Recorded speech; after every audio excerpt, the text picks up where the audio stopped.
खबरों के निष्पक्ष विश्लेषण के लिए सब्सक्राइब करें Jantantra TV and press the bell icon. Never miss any update.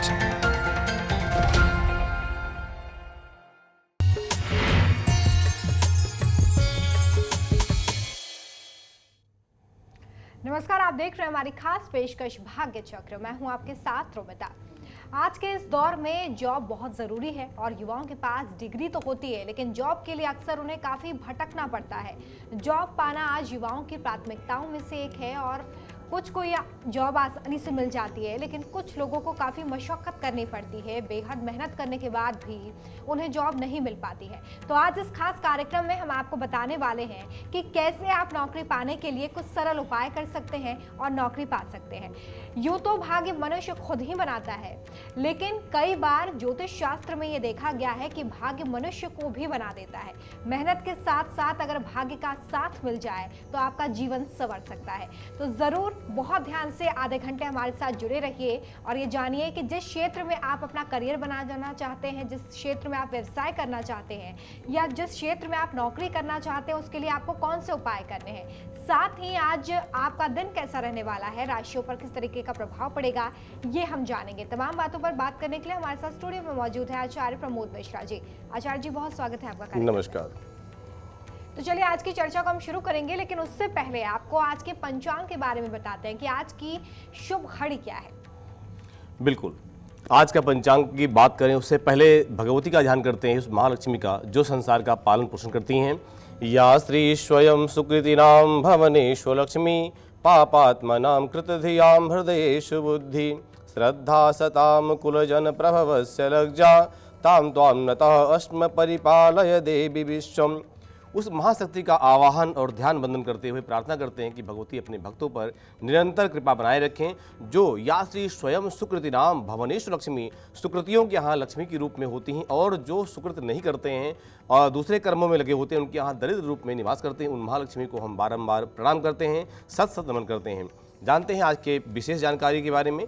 आज से पितृपक्ष प्रारंभ है, आज प्रतिपदा का श्राद्ध भी है। पंचक आज पूरा दिन और रात रहने वाला है।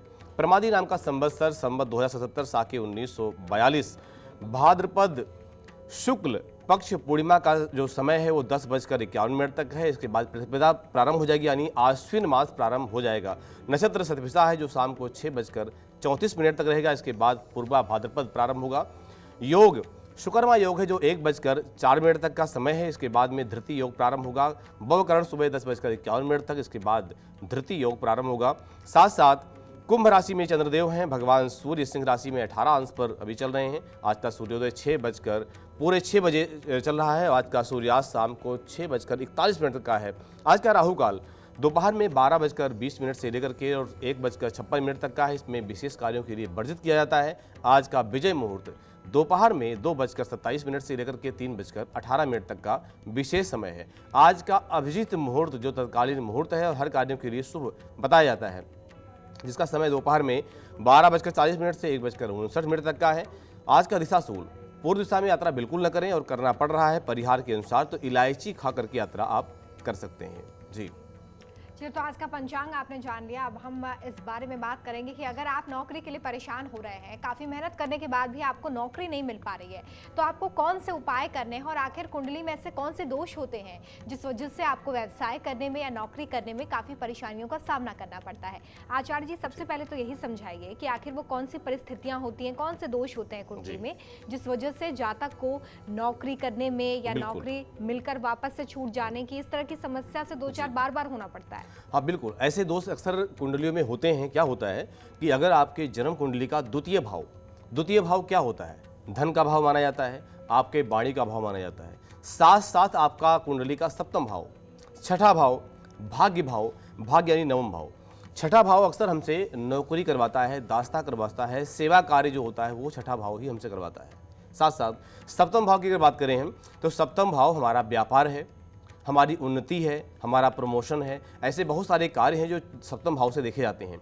अब छठा भाव हो या सातवां भाव हो, नौकरी हो या व्यापार हो, लेकिन इन दोनों की जो परिस्थितियां होती हैं वो द्वितीय भाव से संबंध रखती हैं। अगर इनका संबंध द्वितीय भाव से नहीं है या इनकी महादशाएं या अंतर्दशाएं द्वितीय भाव से संबंध नहीं कर रही हैं, तो यहाँ पर आपको अगर छठा भाव ठीक है, आपका छठा भाव एक्टिव है और सातवां भाव आपका ठीक नहीं है, तो आपको कहीं ना कहीं नौकरी करना पड़ता है, नौकरी चाहे कैसी भी हो। अब निर्भर करता है कि आपके छठे भाव का स्वामी किस तरह का बैठा हुआ है, कितना बली है, किस तरह का उसके संगति कैसी है, ग्रहों का संग कैसा है, कैसा मित्रता है या शत्रुता है या समता है।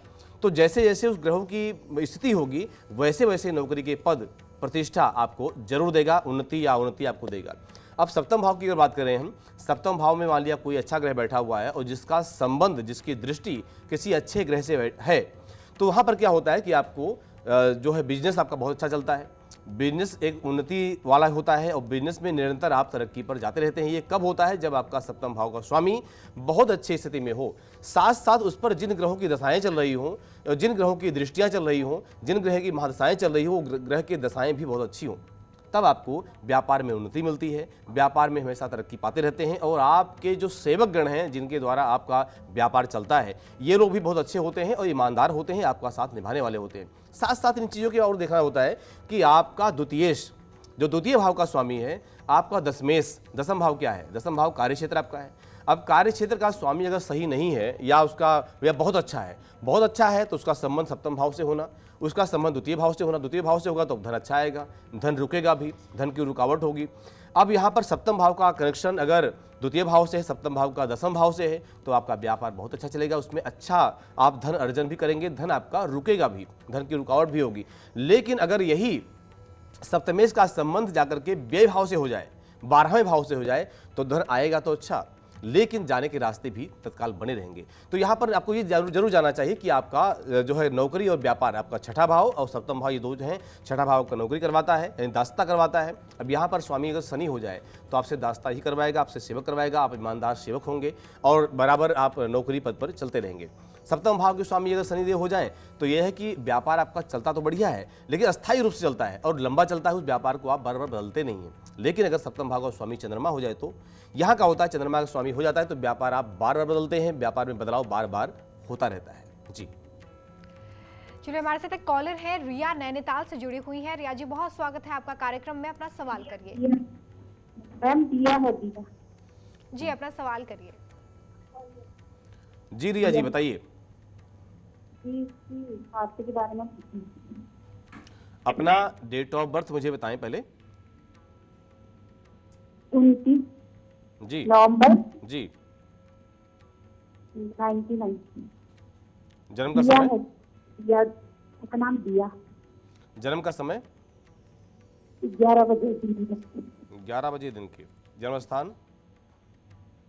जी उत्तराखंड क्या क्या प्रश्न कर रहे हैं देवी जी? स्वास्थ्य के बारे में पूछिए। अच्छा, अभी वर्तमान में जो ग्रह दशा चल रही है आपकी, वो स्वास्थ्य को बिल्कुल डिस्टर्ब करती है, क्योंकि आपके द्वितीय जो भाव है और साथ साथ जो छठा भाव है, इनका आपस में एक संबंध हो रहा है, दृष्टि भाव भी हो रहा है और इन्हीं ग्रहों की महादशाएं और अंतर्दशाएं चल रही हैं। साथ साथ मैं बताना चाहूँगा कि राहु की विशेष दृष्टि आपके ऊपर है, जो आपके स्वास्थ्य को अंदरूनी रूप से खराब करती है। तो आपको मैं निवेदन करता हूँ कि एक तो नारियल लेकर के और अपने सिर से वार करके शनिवार बुधवार, अक्सर ऐसा शनिवार बुधवार को लेकर के 5 बारी करना है, बहते जल में प्रवाहित करें और काले कुत्ते को कुछ रोटी, बिस्किट या ब्रेड खिलाएं। ऐसा करने से आपके स्वास्थ्य में आपको लाभ जरूर मिलेगा। जी, तो अगर आपकी भी कोई समस्या है, आप भी ये चाहते हैं कि आपकी जीवन में जो परेशानियां आ रही हैं वो दूर हों, तो ज़रूर कॉल करें। टीवी स्क्रीन पर लगातार नंबर फ्लैश हो रहे हैं, आप इन पे कॉल कर सकते हैं, आचार्य जी से सलाह ले सकते हैं। आपके जीवन में जो भी परेशानियां आ रही हैं उसके लिए आचार्य जी आपको उपाय भी बता रहे हैं ताकि आप इन समस्याओं का निराकरण कर सकें। आज नौकरी के बारे में हम बात कर रहे हैं, क्योंकि ऐसे बहुत सारे लोग हैं जो इस वक्त रोजगार के लिए परेशान हैं, नौकरी के लिए परेशान हैं, या फिर उनका व्यवसाय ठप हो चुका है। तो ऐसे में आपके लिए सही विकल्प क्या होगा, कौन से छोटे उपाय करने हैं आपको, इसके बारे में आचार्य जी बता रहे हैं। आचार्य जी, अलग अलग क्षेत्रों में लोग अपना करियर बनाना चाहते हैं, अलग अलग क्षेत्रों में काम करना चाहते हैं। तो ऐसे में अगर कोई मेडिकल क्षेत्र में अपना करियर बनाना चाहता है या नौकरी पाना चाहता है, तो वो कौन से उपाय कर सकता है? बिल्कुल, अगर आप देखिए क्या होता है कि किस क्षेत्र में आप जाना चाहते हैं, ये बहुत निर्भर करता है। आपका मनोबल कैसा है, आपकी शिक्षा कैसी है, आपकी कैसा एजुकेशन आपका है, तो ये सब चीज़ें बहुत मायने रखती हैं जीवन में। तो अगर आप मेडिकल क्षेत्र में जाना चाहते हैं, उसमें आपका मन बना हुआ कि भाई हमें ये काम करना ही करना है, तो आपको इस क्षेत्र में जा करके अक्सर इसमें उपाय के लिए बहुत अच्छा उपाय आपके लिए होता है, बहुत सरल उपाय आप जो कर सकते हैं। चांदी का कड़ा आप बनवाएं और कड़ा बना करके, चांदी का कड़ा भी हो, चांदी का छल्ला भी हो, ये सोमवार के दिन उसकी पूजा करके तरीके से विधि विधान से दूध से स्नान कर करके और पूजा करके आपको ये चांदी का छल्ला अपने हाथ में पहनना चाहिए, उंगली में धारण करना चाहिए, दिन सोमवार को हो। दूसरी बात, भगवान शिव को नित्य उनकी पूजा करें, उनकी अर्चना करें और साथ साथ गंगा जल से मिला हुआ जल भगवान शिव को चढ़ाएं। ऐसा करने से आपको काफ़ी इस क्षेत्र में लाभ मिलता है। साथ साथ किसी निर्धन व्यक्ति को काली वस्तु का दान करना आपके लिए बहुत ही अच्छा रहेगा। काली वस्तु चाहे वो वस्त्र के रूप में हो, चाहे वो तिल के रूप में हो, खाद्यान्न के रूप में हो, किसी प्रकार का भी वस्तु हो, अगर ऐसा आप करते हैं तो आपको मेडिकल क्षेत्र में बहुत ही अच्छा लाभ बहुत जल्दी मिलता है। जी, तो अभी आपने जाना कि अगर आप मेडिकल क्षेत्र में करियर बनाना चाहते हैं तो आप क्या कर सकते हैं। इसके अलावा हम आपको ये भी बताने वाले हैं कि अलग अलग क्षेत्रों में अगर आप करियर बनाना चाहते हैं, अगर आप प्रशासनिक नौकरी करना चाहते हैं या आप इंजीनियरिंग के क्षेत्र में जाना चाहते हैं, तकनीक के क्षेत्र में जाना चाहते हैं, तो आप कौन से उपाय कर सकते हैं। लेकिन उससे पहले अब बात राशियों की कर लेते हैं। शुरुआत मेष राशि से, आज का दिन आपका कैसा रहेगा इसके बारे में जानते हैं। बिल्कुल। मेष राशि कहती है कि आज आपको राजकीय मामलों में सफलता मिलने वाली है। धार्मिक गतिविधियों और सामाजिक कल्याण में भाग लेना आपके लिए बहुत ही अच्छा रहेगा। व्यर्थ की चिंता छोड़ देना चाहिए। अपने सपने पूरे करने में आपको लग जाना चाहिए। शुभ रंग ऑरेंज। उपाय के रूप में बैल को गुड़ खिला करके और दिन की शुरुआत करें। भाग्यांक 9। क्या ना करें, आज आपको झूठ से बचना चाहिए, झूठ नहीं बोलना चाहिए। बात करते हैं हम अगली राशि की, वृषभ राशि। वृषभ राशि कहती है कि आज व्यापारी अपने व्यापार का विस्तार कर सकेंगे। काम काज के दौरान कुछ नए मौके मिलेंगे। आपकी मेहनत का अच्छा रिजल्ट भी आपको आज मिलता दिखाई देगा। शुभ रंग बैंगनी। उपाय के रूप में गणेश जी को दूर्वा चढ़ा करके दिन की शुरुआत करें। भाग्यांक 6। क्या ना करें, आज आप दही का सेवन करने से बचें। बात करते हैं अगली राशि की, मिथुन राशि। मिथुन राशि कहती है कि जीवन साथी का सहयोग आपके कामों में कारगर साबित होगा। पुराने रिश्तेदार या परिचित से स्नेह भी मिलेगा। संतान का सुख भी आपको प्राप्त होगा। शुभ रंग नारंगी। उपाय के रूप में बैल को गुड़ खिला करके उनको प्रणाम करें, परिक्रमा जरूर करना चाहिए। भाग्यांक 4। क्या ना करें, कभी भी कोई गलत काम ना उठाएं जिसको आपको बाद में पछताना पड़े। बात करते हैं अगली राशि की, कर्क राशि। कर्क राशि कहती है कि आर्थिक लाभ और मान सम्मान में वृद्धि होगी। आप जो सोचे हुए आपके काम पूरे होने वाले हैं। कई तरह के विचारों में आज उलझ सकते हैं। शुभ रंग स्लेटी। उपाय के रूप में ओम गंग गणपते नमः इस मंत्र का 51 बार जप जरूर करें और दिन की शुरुआत करें। भाग्यांक 3। क्या न करें, नकारात्मक विचारों को बढ़ावा न दें। बात करते हैं अगली राशि की, सिंह राशि। सिंह राशि कहती है कि विचारों पर नकारात्मकता हावी हो सकती है। व्यवसायिक मामलों में व्यवधान भी होगा। आर्थिक मामलों में किसी प्रकार का जोखिम आपको नहीं उठाना चाहिए। शुभ रंग गाढ़ा पीला। उपाय के रूप में आदित्य हृदय स्तोत्र का पाठ करके और दिन की शुरुआत करें। भाग्यांक 7। उपाय के रूप में क्या ना करें, किसी गलत आदमी का साथ आपको नहीं देना चाहिए। बात करते हैं अगली राशि की, कन्या राशि। कन्या राशि कहती है कि आज आप ज्यादा समय अपने परिवारजनों के साथ व्यतीत करेंगे। किसी महिला से आपको लाभ भी मिल सकता है। प्रेमी प्रेमिका के मुलाकात भी संभव है। शुभ रंग गुलाबी। उपाय के रूप में शनिदेव को काला तिल चढ़ा करके दिन की शुरुआत करें। भाग्यांक 1। क्या ना करें, दिया हुआ धन वापस आज न मांगें। ऐसा करने से विवाद आपका बढ़ सकता है। जी, चलिए चर्चा को आगे बढ़ाएंगे, लेकिन इस बीच हमारे साथ कॉलर जुड़ गए हैं। भगवान दास जी हमारे साथ जुड़े हुए हैं महाराष्ट्र से। भगवान दास जी, बहुत स्वागत है भाग्य चक्र में आपका। अपना सवाल करिए। मैडम, मेरा हर 3 साल के बाद पूरा मैं डूब जाता हूँ, कुछ भी नहीं रहता मेरे पास। भगवान दास जी, तो बहुत बड़ा होता है। अपनी समस्या को जानने के लिए सबसे पहले अपनी डिटेल बताएं। सर, मेरा क्या होता है, हर टाइम जो भी मैं एक बिजनेस करता हूँ 2-3 साल हो गए तो मैं पूरा जीरो ही हो जाता हूँ। उसमें मेरे पास किराए का भी पैसा नहीं रहता। हाँ, सबसे तो पहले हर 3 आपकी साल जो में- बर्थ डिटेल है मुझे बताएं। क्या बोले सर? जन्म का समय, टाइम, तारीख। हाँ, बोलता है तारीख बोलता है 4/6/1973। 4/6/1973। जन्म का समय, हाँ, जन्म का समय पहाटे 5 बजे, सुबह परली शाम, वैजनाथ। सवेरे 5 बजे, सवेरे 5 बजे। जन्म स्थान, परली वैजनाथ। क्या प्रश्न कर रहे हैं?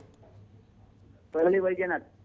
ठीक है, आपका जो प्रश्न यही है जो हमें समझ में आया कि आपके हर काम जो है लगभग 2-3 साल खराब हो जाते हैं और आपकी जन्म कुंडली कह दे कि आपका पूर्ण काल सर्प योग है। राहु आपके अष्टम भाव में है, जबकि स्वास्थ्य विकार और वाहन से संबंधित दिक्कतें भी आपको होती हैं। वर्तमान में केतु की अंतिम दशा चल रही है, अंतिम समय चल रहा है और ये अगस्त 2021 तक रहने वाला है, यानी यहाँ तक की परेशानी आपकी अभी और रहेगी। तो आपको मैं निवेदन यही करता हूँ कि राहु केतु के जो पूरे उपाय होते हैं, भगवान शिव की सेवा के साथ साथ 12,500 महामृत्युंजय का अनुष्ठान आप जरूर करवाएं। समी पत्र से और 1008 बेलपत्र से भगवान शिव की पूजा करें। ये काम करने से आपको जरूर लाभ मिलेगा। साथ साथ दैनिक रूप में भी शनिवार और बुधवार भगवान शिव की पूजा आप करते रहेंगे तो आपको आपके जो ग्रह आपके ऊपर प्रकोप बना रहे हैं इनकी शांति मिलेगी, आपका जो समय है वो ठीक हो जाएगा। जी, खबरों के निष्पक्ष विश्लेषण के लिए सब्सक्राइब करें Jantantra TV and press the bell icon. Never miss any update. Break के बाद एक बार फिर से आप सभी का स्वागत है। आप देख रहे हैं भाग्य चक्र, मैं हूं आपके साथ रोमिता और आज हम बात कर रहे हैं कि कैसे आप नौकरी में आ रही परेशानियों को दूर कर सकते हैं। आचार्य जी लगातार आपको बता रहे हैं कि वो कौन से छोटे उपाय हैं जिनसे आप अपनी नौकरी में आ रही परेशानियों को दूर कर सकते हैं। और अगर आप व्यवसाय करना चाहते हैं, किसी क्षेत्र में जाना चाहते हैं, करियर बनाना चाहते हैं, तो आपको किन बातों का ध्यान रखना है, आपकी कुंडली में कौन से दोष हो सकते हैं। अगर आप भी जानना चाहते हैं कि आपकी कुंडली में कौन से दोष हैं, कौन सी परेशानियां आ रही हैं, तो लगातार टीवी स्क्रीन पर नंबर फ्लैश हो रहे हैं, आप इन पे कॉल कर सकते हैं, आचार्य जी से सलाह ले सकते हैं। आचार्य जी, सबसे पहले अब मैं आपसे ये जानना चाहूंगी कि नौकरियों की हमने बात की, व्यवसाय की बात की, लेकिन कई लोग ऐसे होते हैं जो सरकारी नौकरी पाना चाहते हैं और उसके लिए वो कई सालों से मेहनत भी करते हैं, लेकिन बावजूद इसके उन्हें सरकारी नौकरी नहीं मिल पाती। तो अगर सरकारी नौकरी चाहिए तो क्या करें, कौन सी परेशानियां आती हैं सरकारी नौकरी में, कौन सी बाधाएं आती हैं और कैसे इसे दूर किया जाए? बिल्कुल, सबसे पहले तो ये आपको जानना चाहिए कि आपके जन्म कुंडली के ग्रह कैसे हैं। अगर आपके जन्म कुंडली में सूर्य बहुत अच्छा है और सूर्य दसम भाव का मालिक है या फिर दसम भाव में मेष राशि का बैठा हुआ यानी उच्च का बैठा हुआ है, अगर सूर्य बहुत अच्छा है तो आपको सरकारी नौकरी जरूर मिलती है, ऐसा ज्योतिष शास्त्र का मानना है। साथ साथ कहते हैं कि सप्तम भाव व्यवसाय का होता है, साझेदारी का भाव होता है, छठा घर नौकरी का होता है। जब द्वितीय दसम व एकादश भाव का संबंध आपस में हो, ये आपस में कनेक्टेड हो या दृष्टिपात आपस में हो रहा हो, सप्तम भाव से हो रहा हो तो जहाँ तक व्यवसाय करता है, और छठे भाव से अगर संबंध है तो नौकरी करता है। अब यहाँ पर सरकारी नौकरी की जो बात होती है तो यहाँ पर जैसे सूर्य हो गया आपका, गुरु बहुत अच्छा हो और गुरु मीन राशि का बैठ जाए या कर्क राशि का चंद्रमा के साथ योग बना करके दसम भाव में बैठ जाए तो उस स्थिति में सरकारी नौकरी जरूर मिलती है। ऐसे लोगों को मेहनत करना चाहिए और बहुत मेहनत कर रहे हैं आप, बहुत प्रयास भी कर रहे हैं लेकिन फिर भी नहीं मिल रही, तो इन ग्रहों को जरूर देखना चाहिए, यानी किसी अच्छे ज्योतिषी से आपको जन्म पत्रिका का विश्लेषण जरूर करना चाहिए, क्योंकि भाग्य का होना, सही होना, दसम भाव का उच्च होना, बलवान होना, ये बहुत ही इंपॉर्टेंट रखता है कि आपके ग्रह कैसे हैं। जी, चलिए, तो ये आपने जाना कि सरकारी नौकरी में कौन सी बाधाएं आती हैं। जल्दी से ये जान लेते हैं कि अगर आप नौकरी और व्यवसाय को लेकर कंफ्यूज हो रहे हैं कि इसमें से आपको क्या करना चाहिए, तो कौन सी वो बीच का रास्ता हो सकता है, अचूक उपाय हो सकता है जो आपको करना चाहिए, और राशि के हिसाब से या कुंडली में ग्रहों की स्थिति के हिसाब से वो कौन सी परिस्थितियां होती हैं, इसके बारे में जान लेते हैं। आचार्य जी, इसके बारे में बताइए कि नौकरी व्यवसाय करना हो तो क्या समझ के करें। देखिए, ऐसा होता है, इसमें भी कुंडली का ही मानना होता है और ज्योतिष में कुंडली कहती है कि अगर आपको व्यापार करना है और व्यापार में आप मन बना रहे हैं लेकिन अगर योग नहीं तो आपको क्या करना चाहिए। व्यापार की कंडीशन कुंडली में कब होती है, दशमस्थ ग्रह जो होता है, दसम भाव में बैठा हुआ ग्रह अगर दशमांश कुंडली में स्थिर राशि में बैठा हुआ है और उस शुभ ग्रहों से युक्त भी है तो आपको व्यापार में सफलता जरूर मिलती है। दशमांश के लग्न का स्वामी साथ साथ लग्नेश दोनों एक ही तत्व की राशि के हों तो उस स्थिति में व्यापार के प्रबल योग बनते हैं। हम बात करते हैं नौकरी की कि नौकरी के योग कैसे बनते हैं, तो यहाँ क्या होता है कि दशमस्थ ग्रह दशमांश कुंडली में चर राशि में हो और अशुभ ग्रहों से युक्त हो, उस स्थिति में जहाँ तक नौकरी करता है, साथ साथ नौकरी सरकारी हो या प्राइवेट, ये तो ग्रहों के कंडीशन के ऊपर होता है कि ग्रहों किस तरह के ग्रह हैं, वहाँ पर किस तरह क्या होने वाला है। तो यहाँ पर जो सरकारी या प्राइवेट का संबंध है वो सूर्य और चंद्रमा से संबंध होता है और सूर्य चंद्रमा ही सरकारी नौकरी के विशेष योग बनाते हैं। अगर चंद्रमा उच्च का है, सूर्य उच्च का है तो ये सरकारी नौकरी के योग बनाते हैं। तो ये निष्कर्ष है व्यापार और सरकारी नौकरी के बारे में, सरकारी नौकरी या प्राइवेट क्षेत्र जो भी है। बाकी नौकरी व्यापार का जो एक संयोग है वो यही इस तरीके से ही देखा जाता है। जी, चलिए, बात बची हुई राशियों की कर लेते हैं कि आज आपका भाग्य क्या कहता है। बात सबसे पहले तुला राशि की। जी, तुला राशि कहती है कि आपका वैवाहिक जीवन बहुत महत्वपूर्ण रहेगा। नए वस्त्रों की प्राप्ति भी आज आपको हो सकती है। चोट लगने से आपका थोड़ा मन परेशान होगा, परेशानी में पड़ सकते हैं। जरूरी कामों की योजना भी बन सकती है। शुभ रंग गोल्डन, उपाय के रूप में दुर्गा जी को जायफल और 5 लोग चढ़ा करके दिन की शुरुआत करें।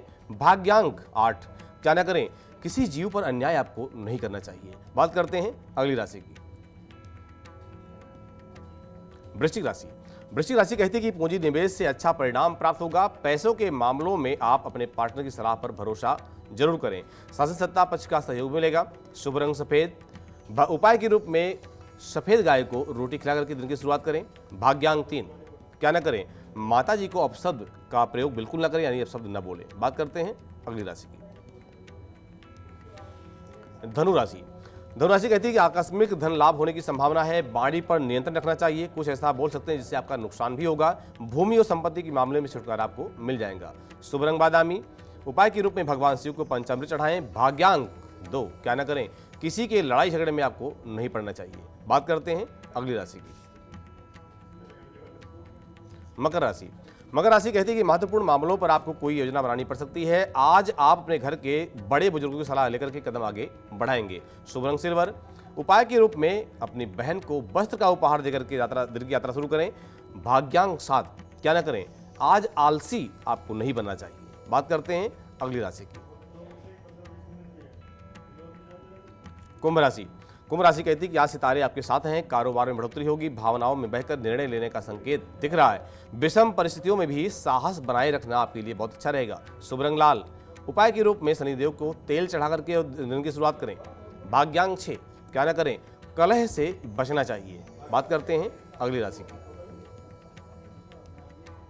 मीन राशि। मीन राशि कहती है कि लोग परेशान करने की कोशिश करेंगे। यह बात कुछ और है कि आपका कुछ बिगाड़ नहीं पाएंगे। आपका पराक्रम और साहस बहुत बढ़ा चढ़ा रहेगा। नए समाज में मान प्रतिष्ठा भी आपको मिलेगी। शुभ रंग हल्का पीला। उपाय के रूप में छोटे बच्चों को फल बांट करके दिन की शुरुआत करें। भाग्यांक 8, क्या न करें, किसी प्रकार के निवेश से आपको बचना चाहिए। जी चलो, तो ये तो हुई बात राशियों की, और आपको हमने ये बताया कि किस तरीके से आज आपका दिन रहने वाला है, कैसे आप इसे शुभ बना सकते हैं, क्या आपको करना है और क्या बिल्कुल नहीं करना है। इसी के साथ हमारी खास पेशकश में फिलहाल इतना ही। आचार्य जी, बहुत शुक्रिया इतनी अच्छी जानकारी हमारे दर्शकों को देने के लिए। देखते रहिए जनतंत्र टीवी। नमस्कार। खबरों के निष्पक्ष विश्लेषण के लिए सब्सक्राइब करें Jantantra TV and press the bell icon. Never miss any update.